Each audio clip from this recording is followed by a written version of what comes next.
बा गलती सजाऊ भुगती कोइले बा गलती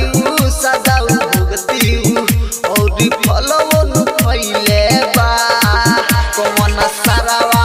छठी माई के ठेकुआ जुठियले बा कौन सारावा छठी माई के ठेकुआ जुठियले बा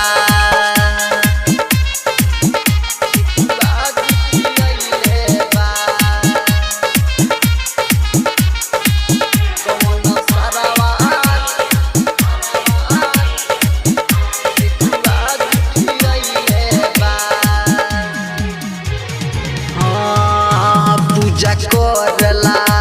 सामनावा बाजा के बजरिया से नहीं बुझल हाथ से छुअल पूरा मिठैया के पूजा करला सामनावा बाजा के बजरिया से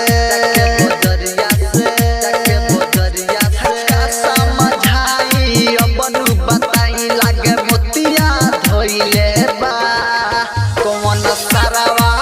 छठी माई के ठेकुआ जुठियले बा कौन सारावा छठी माई के ठेकुआ जुठियले बा